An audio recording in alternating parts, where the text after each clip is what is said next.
ಲೈಫ್ನ 7 rules ಯಾವ್ದ್ಯಾವುದು ಅಂದರೆ, ಕೆಲವು situations ನಿಮ್ಮ ಕಂಟ್ರೋಲಲ್ಲಿದೆ ಇಲ್ಲ ಅಂದರೆ ಅದನ್ನು ಲೆಟ್ ಗೋ ಮಾಡೋದು, ಇಗ್ನೋರ್ ಮಾಡೋದು. ನಿಮ್ಗೇನು ಕಂಟ್ರೋಲ್ ಮಾಡೋಕ್ಕೆ ಸಾಧ್ಯ ಅದನ್ನು ಮಾತ್ರನೇ ಅದ್ರ ಬಗ್ಗೆ ಕಾನ್ಸಂಟ್ರೇಟ್ ಮಾಡುವಂಥದ್ದು. First let it go.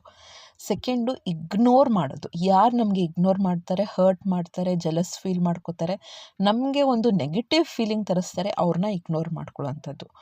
Third important rule, give some time.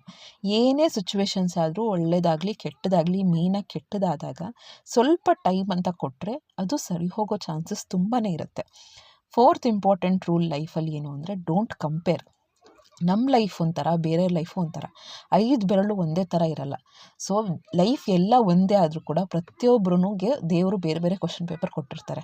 So copy ಮಾಡಿಕೊಂಡು ಕಂಪೇರ್ ಮಾಡಿಕೊಂಡು ಲೈಫಲ್ಲಿ ನಾವೇ ದುಃಖನ ತಂದ್ಕೊಳ್ಳೋವಂಥದ್ದು ಬೇಡ. ಸೊ ಕಂಪ್ಯಾರಿಷನ್ನ ಕಡಿಮೆ ಮಾಡಬೇಕು. ಫಿಫ್ತ್ ಬಂದು ಸ್ಟೇ ಕಾಮ್. ಏನೇ ಸಿಚುವೇಶನ್ಸು ಸರಿ ಮಾಡ್ಕೋಬೇಕು, ಅದನ್ನು ಚೆನ್ನಾಗಿ ಹ್ಯಾಂಡ್ಲ್ ಮಾಡಬೇಕು ಅಂದರೆ ನಮ್ಮ ಬ್ರೈನು ತುಂಬ ಕಾಮಾಗಿರಬೇಕು. ಎಷ್ಟೋ ಪ್ರಾಬ್ಲಮ್ಸ್ಗಳು ಅದು ನಾವು ಹೆಂಗೆ ರಿಯಾಕ್ಟ್ ಮಾಡ್ತೀವಿ ಅನ್ನೋದ್ರ ಮೇಲೆ ಡಿಪೆಂಡ್ ಆಗಿರುತ್ತೆ. ತುಂಬ ಕಾಮಾಗಿ ಹ್ಯಾಂಡ್ಲ್ ಮಾಡಿಕೊಂಡ್ರೆ ಪ್ರಾಬ್ಲಮ್ಸು ಕಾಂಪ್ಲಿಕೇಟ್ ಆಗೋಲ್ಲ. ನೆಕ್ಸ್ಟು ಇಟ್ಸ್ ಆನ್ ಯು ಅಂತ ಹೇಳ್ತೀವಿ. ಅಂದರೆ ನೀವು ಹೆಂಗೆ ಅದನ್ನು ತೊಗೋತೀವಿ.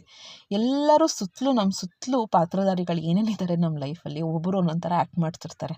ಒಬ್ಬರು ಅಳಿಸ್ತಾರೆ, ಒಬ್ಬರು ನಗಿಸ್ತಾರೆ, ಒಬ್ಬರು ಖುಷಿ ಕೊಡ್ತಾರೆ, ಒಬ್ಬರು ದುಃಖ ಕೊಡ್ತಾರೆ, ಒಬ್ಬರು ಜಲಸ್ ಫೀಲ್ ಮಾಡ್ಕೋತಾರೆ, ಹೊಟ್ಟೆ ಕಿಚ್ಚು ಎಲ್ಲ ಆಗ್ತಿರುತ್ತೆ. ನಾವು ಅದನ್ನು ಹೆಂಗೆ ತೊಗೋತೀವಿ ಅದು ಇಂಪಾರ್ಟೆಂಟ್ ಆಗುತ್ತೆ. ಇಟ್ಸ್ ಆನ್ ಯು ಅಷ್ಟೇ. ನೆಕ್ಸ್ಟು ಲಾಸ್ಟ್ ತುಂಬ ಇಂಪಾರ್ಟೆಂಟು, ಸ್ಮೈಲ್. ಏನೇ ಬಂದರೂ ಕೂಡ ಖುಷಿಯಾಗಿ ಅದನ್ನು ಸ್ವೀಕರಿಸಿದ್ರೆ ಎಷ್ಟೋ ಮೇಜರ್ ಪ್ರಾಬ್ಲಮ್ಮು ಸಾಲ್ವ್ ಆಗುತ್ತೆ. ಇದ್ರ ಬಗ್ಗೆ ನಿಮ್ಮ ಅಭಿಪ್ರಾಯ ಏನು? ಕಮೆಂಟ್ ಮಾಡಿ ತಿಳಿಸಿ.